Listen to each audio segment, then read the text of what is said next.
निकी यादव अहाँ सब गोटे के गोर लागै छी। आइ हम एकटा भोला बाबा के नचारी सुनाबऽ जा रहल छी।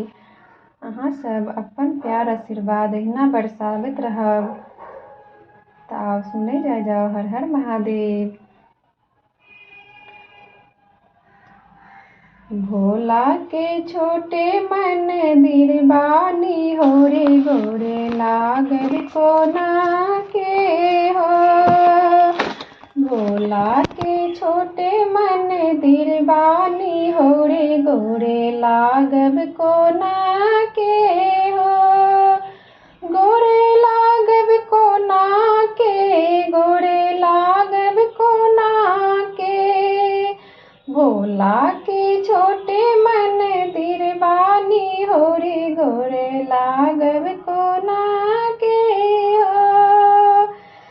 गंगा यमुना से जल भरी लायब, गंगा यमुना से जल भरी लायब। जालो जरायब कोना हो रे गोरे लागब कोना के हो। जालो चरायब कोना के हो रे गोरे लागब कोना के हो। भोला के छोटे मंदिर बानी हो रे गोरे लागब कोना के हो।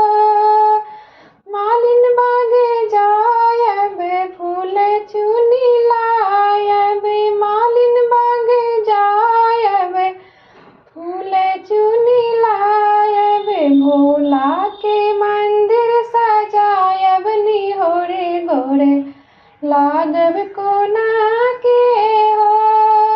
भोला के मंदिर सजायब हो रे गोरे लागब कोना के हो। शिव के छोटे मंदिर बानी हो रे गोरे लागब कोना के हो। हलवा डेरा जायब लड्डू खरीद लायब, हलवा डेरा जायब लड्डू खरीद लायब।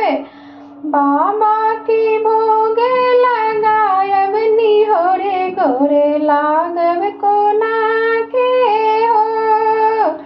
भोला के भोग लगायब हो रे गोरे लागब कोना के हो। भोला बाबा के छोटे मंदिर बानी हो रे गोरे लागब कोना के हो।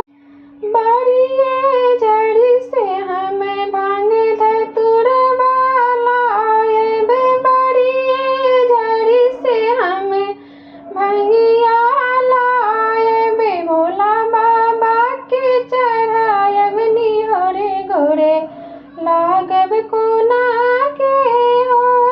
भोला बाबा के चढ़ायब हो रे गोरे लागब कोना के हो।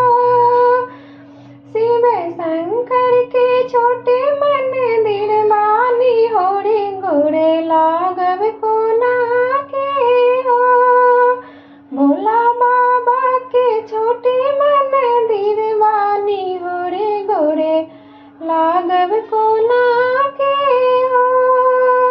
लागब कोना गोरे लागब कोना के, लागब कोना गोरे लागब कोना के। भोले दानी के छोटे मंदिर बानी हो रे